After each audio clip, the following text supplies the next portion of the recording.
APMA, I'm Lozzie from the APMA podcast. Today's going to be slightly different. Now, you may have heard in the last couple of pods, I've been mentioning jury service. If you're seeing this, chances are I'm on it or something even worse has happened. Unfortunately, it has affected this week's upload and it may affect next week's upload. But don't worry, there's going to be stuff in its place. Today, we've got a little bit of a treat for you. We all know and love him. Jordan had a conversation with the one and the only Yvette Fielding. If you don't know who Yvette Fielding is, she is a big prominent figure in the paranormal investigation scene, especially in the UK. Most famous for Most Haunted. And she sat down with Jordan to have a conversation with him. If you like anything paranormal, horror, or even just a little bit strange, you're definitely going to be in for a treat here. I have filmed a video also which I'm currently editing, so if next week's episode gets affected by my jury service as well, that'll be covered too. But for now, I'll leave you in the capable hands of Yvette and Jordan. My next guest is Jordan Hopes, aka he's a YouTuber, and his YouTube channel is called Rhino. So if you fancy checking out his investigations with his team, they go all over the country, then do check them out. They're really good, actually. I enjoyed watching one particular one. Hi, Jordan. How you doing? Hi there. Very good, thank you. It's a pleasure to join you today. Oh, no, the pleasure is mine. Now, let's just crack on. Ancient Ramen. Now, most Haunted fans will know this very well, and they'll know the episode of Ancient Ramen. But we're not talking about most Haunted. We're going to talk about your Rhino, which is a very unusual name. Where did that come from first? It is. I've been a content creator for 10 years now, and originally it started off.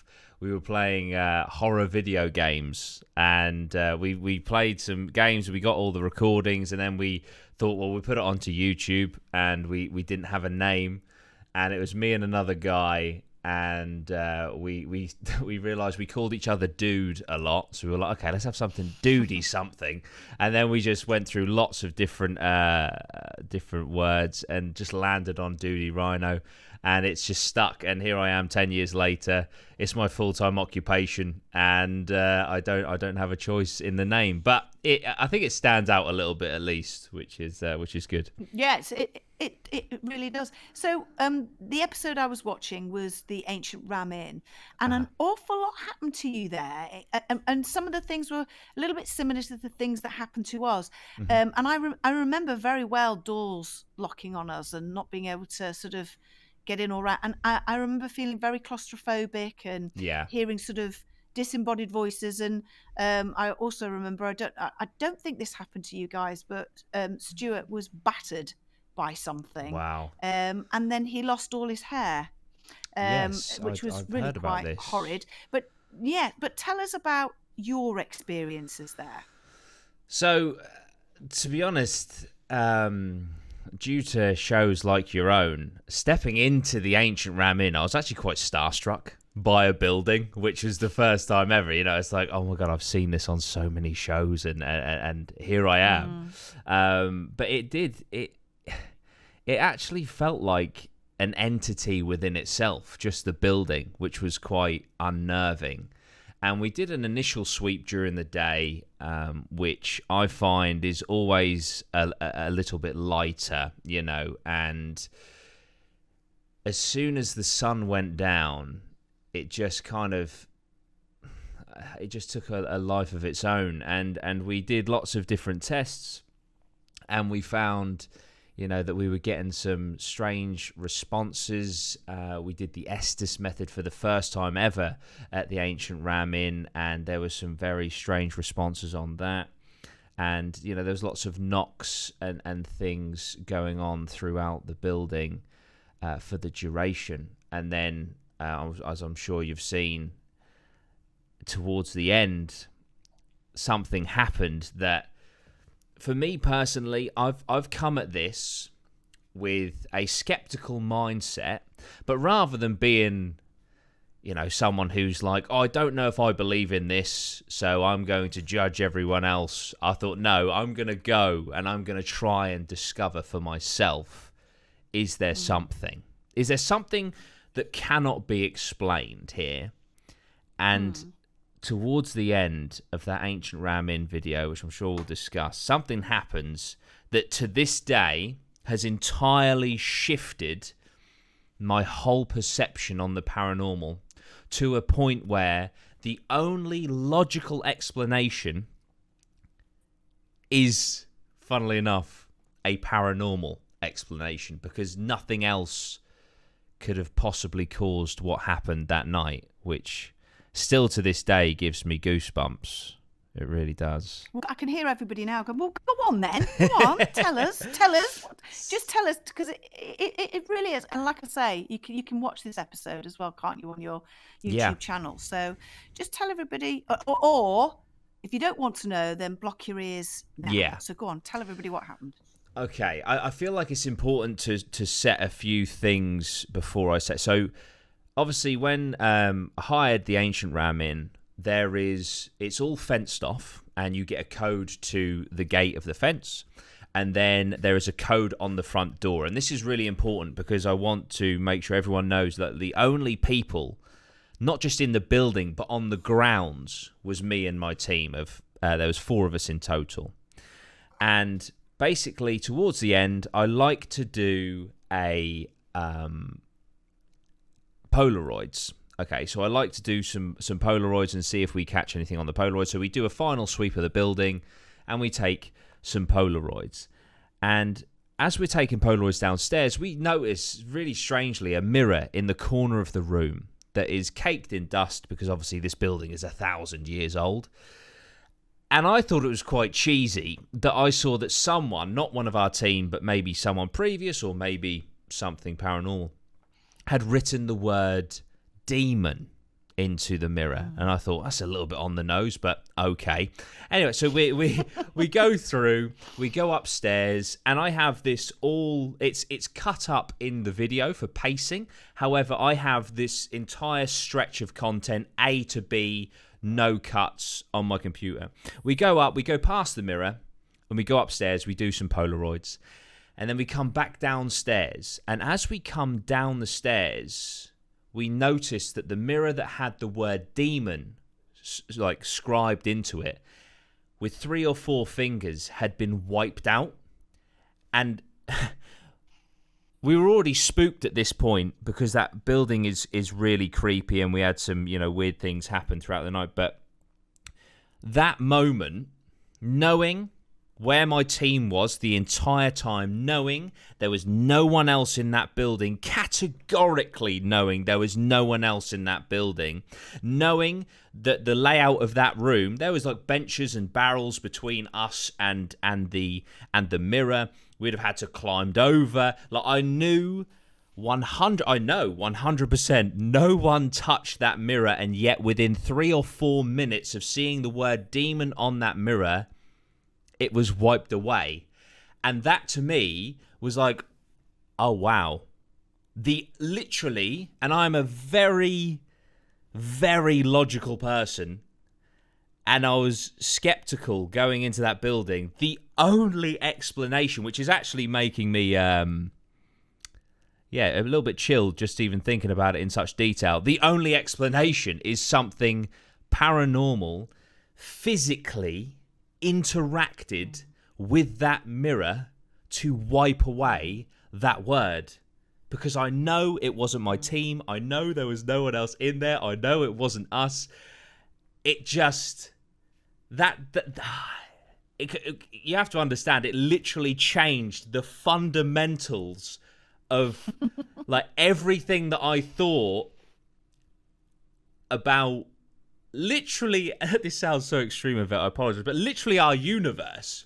I was like, hang on a minute, there is something that has interacted here that has no grounded logical explanation unless you entertain the idea of the paranormal. And that just, for me, literally changed my whole life and perspective in that one moment. I know exactly what you mean, because I've been there and lived it, and in all the years I've been doing it, and I've had many of those experiences, and it just blows your mind and freaks you out absolutely quite a bit, and you can't stop thinking about it. And it really does, you're quite right, opens your mind to, hang on a minute, there's what's going on in the universe, the multiverse.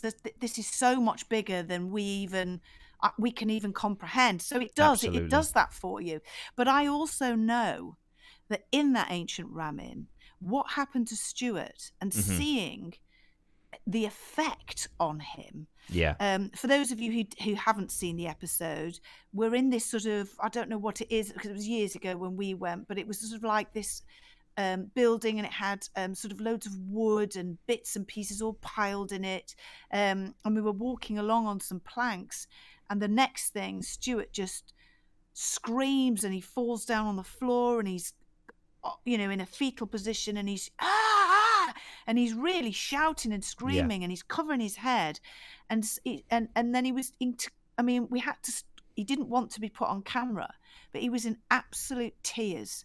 And he said, something was beating me up. Something was beating, could this be the demon that had written on the mirror, or not? Could it be just a spirit going, I'm going to scare the shit out of these people. This is what I'm going to do.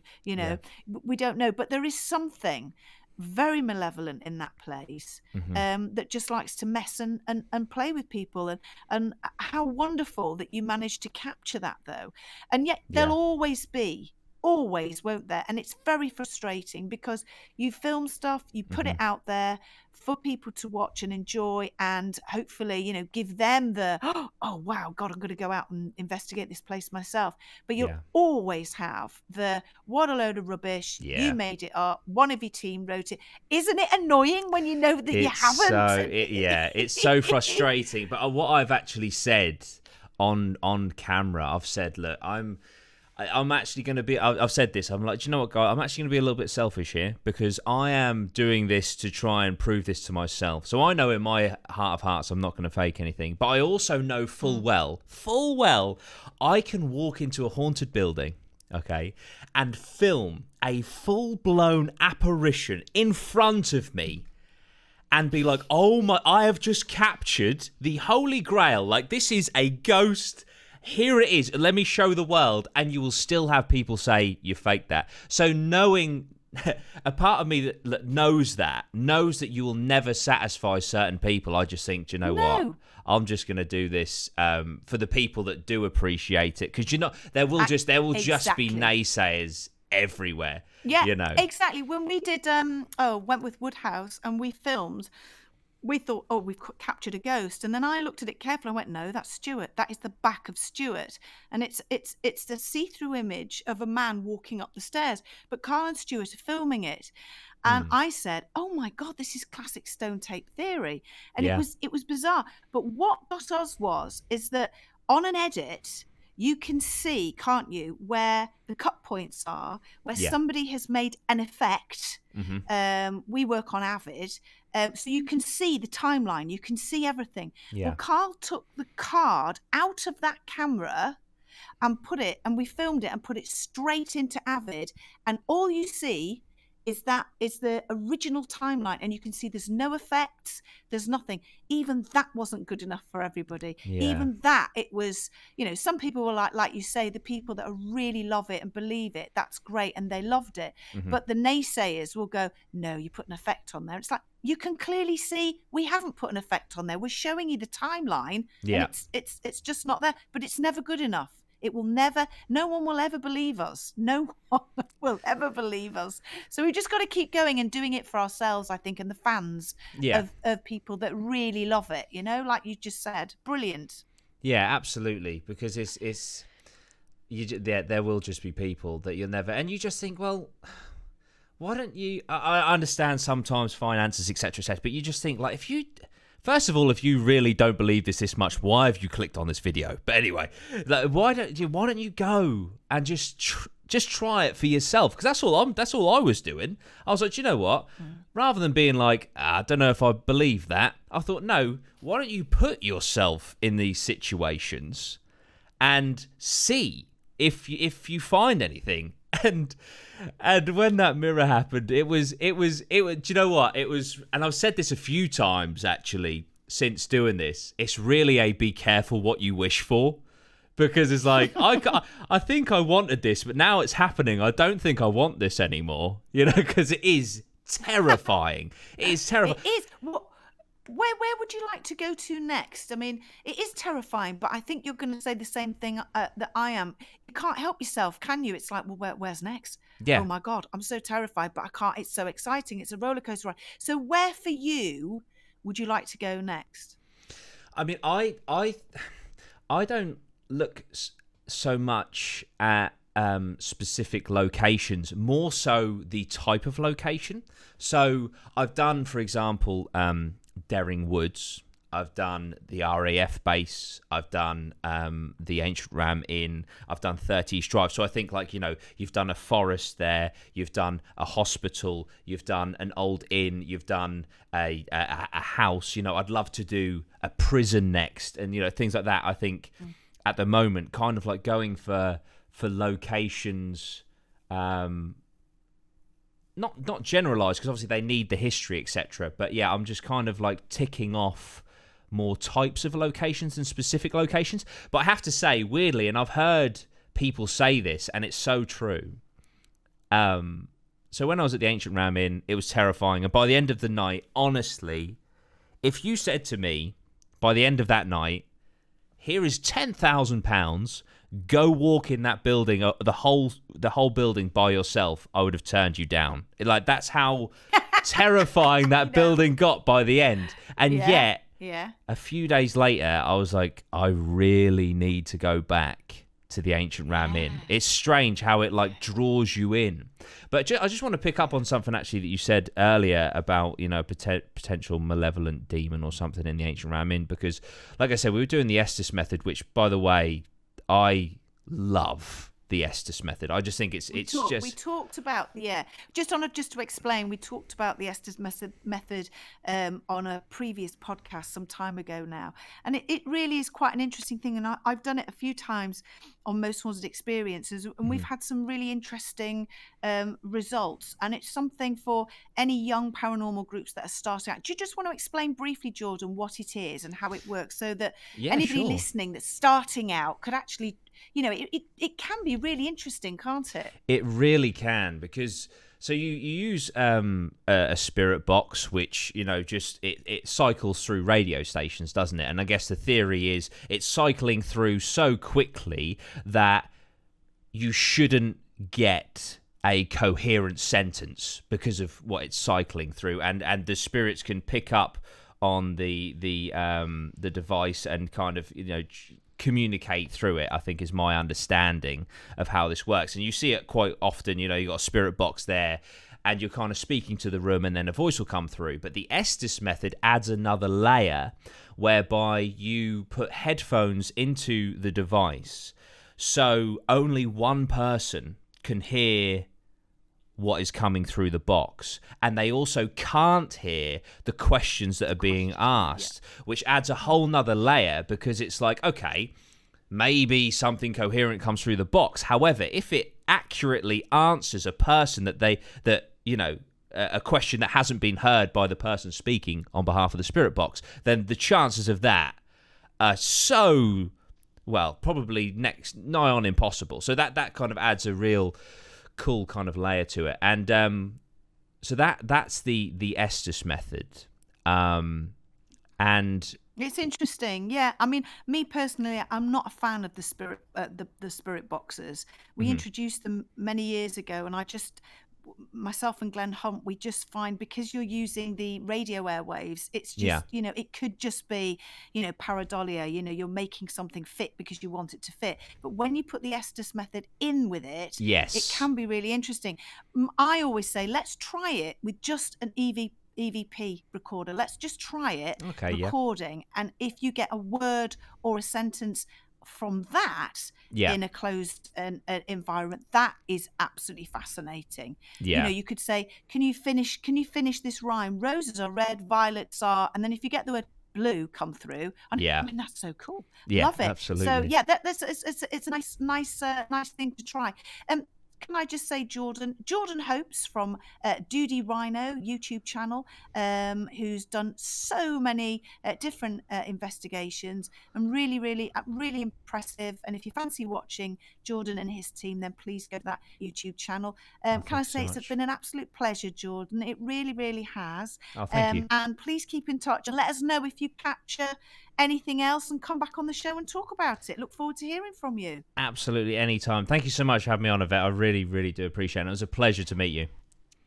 Oh, not at all. Us paranormal people, we have to stick together, kiddo. We do. We do. All right, sweetheart. Take care. Bye. Bye-bye.